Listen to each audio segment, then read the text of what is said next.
मैं जाकर जवेरिया को फीड करा के आऊँ। मैं भी आ रहा हूँ। क्यों अजलान, तुम्हारा कोई काम नहीं है? अच्छा, एक साथ देखता हूँ तुम दोनों को तो बहुत खुश होता है मेरा दिल। नाश्ता कीजिए आप लोग। ओके, तुम जाओ। दुआ, अगर तुम्हें सोना तो ठीक है, फिर जा रहा हूँ। एक मिनट, मुझे बात करनी है।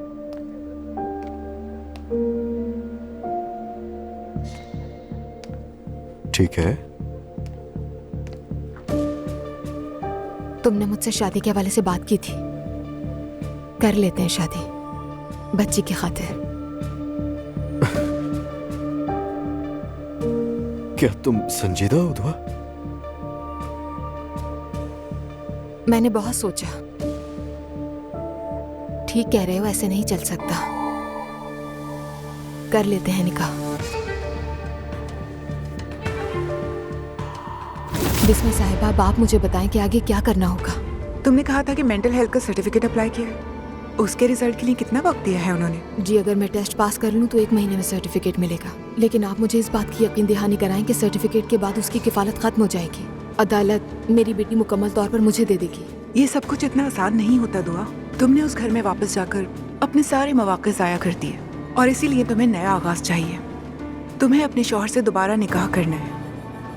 उसके बाद कफालत का मसला नहीं रहेगा।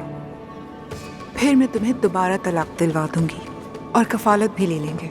आपका हर चीज के लिए बहुत शुक्रिया बिस्मा साहिबा। कोई बात नहीं, आप चलें।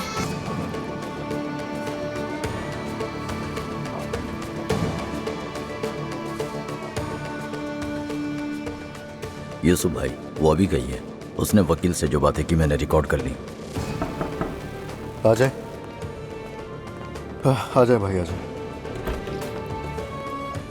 अजलान, ये सुनो जरा। बिस्मा साहिबा, अब आप मुझे बताएं कि आगे क्या करना होगा। तुम्हें अपने शौहर से दोबारा निकाह करना है। उसके बाद कफालत का मसला नहीं रहेगा। फिर मैं तुम्हें दोबारा तलाक दिलवा दूंगी और कफालत भी ले लेंगे। मैंने उससे दोबारा निकाह करने के बारे में नहीं सोचा। क्या करना है? क्या करना है ये मुझे मालूम है।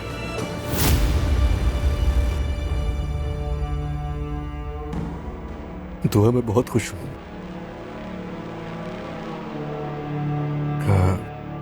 लेकिन अब शायद इसकी जरूरत नहीं है।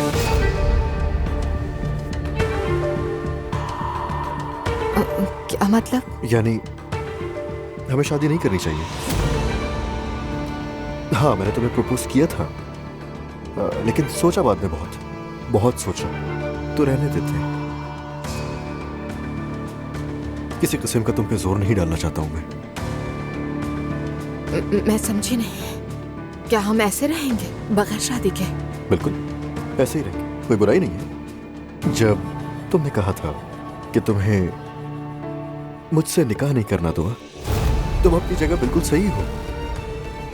तुम अपनी बेटी के साथ हो और मैं तुम दोनों के साथ हूं, जिन्हें बहुत चाहता हूं मैं। तो मुझे और क्या चाहिए होगा? खुश हूं मैं बहुत। तो हमें कागज के टुकड़े के लिए दिखावा करने की बिल्कुल जरूरत नहीं है।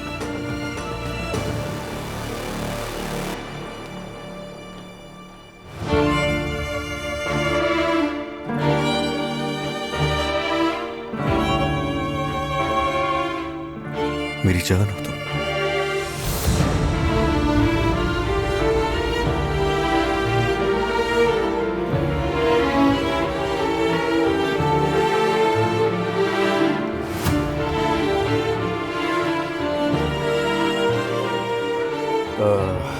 तुमने आखिर कर ही लिया कबूल मुझे। तो यहीं सोऊंगा फिर आज मैं, और तुम्हें भी शायद इस चीज से नहीं होगी प्रॉब्लम। मेरा मतलब नहीं। ठीक है।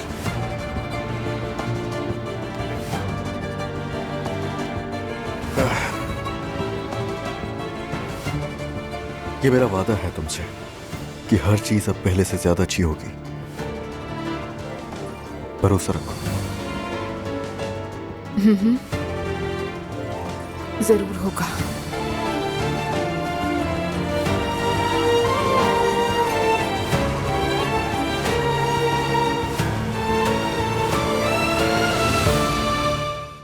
उसकी नफ्सियात के बारे में भी फिक्रमंद होती तो क्या बात थी। बच्चा दर्द महसूस नहीं करता, वो समझ भी नहीं पाता कि क्या हो रहा है, लेकिन बाद में भूल नहीं पाता। क्या मतलब है मुस्तफा, क्या तुम्हें भी सदमा लगा था? मुझे नहीं पता। दुआ सही कह रही है, वैसे अभी ना करवा दें। नहीं बेटा, हर काम रिवायत के मुताबिक होना चाहिए। बाबा आप क्या कहते हैं? तुम लोगों का जो भी दिल चाहे वो करो बेटा, मगर हमारी रवायात के हिसाब से। तुम्हारे बाबा ने तो हमेशा की तरह डिप्लोमेटिक जवाब देकर अपनी जान छुड़ा दी। तुम लोग मेरी बात सुनो। मेरे अलावा और मेरी खाला के सिवा कोई नहीं जानता कि मैं आपसे मिल रही हूँ। उसे कैसे पता चलेगा? तुम्हारे शौहर ने जो कुछ भी किया है, मुझे नहीं लगता कि हमें उसको हल्का लेना चाहिए। बिल्कुल दुरुस्त कहा। मुझे जब लगता है कि अजलान को अच्छी तरह जानती हूँ, कुछ ना कुछ ऐसा हो जाता है। तवक्को से बढ़कर करता है वो। मेरा ख्याल है तुम्हारा शौहर प्लानिंग से आगाह है, इसके अलावा और कोई वजह नहीं। अगर ऐसा है तो मैं क्या करूं? सोचा था जब मैं शादी का कहूंगी तो वो फौरन तैयार हो जाएगा, मगर नहीं। बिस्मा साहिबा, अगर ये मेरा मुस्तकबिल है अजलान के साथ, तो मैं बिल्कुल भी बर्दाश्त नहीं कर सकती। सुनो, अगर वो जानता है तो तुम्हारा काम वाकई बहुत मुश्किल है। तुम्हें किसी न किसी तरह उसे कायल करना ही होगा। ठीक है, मैं कोई रास्ता निकाल लूंगी।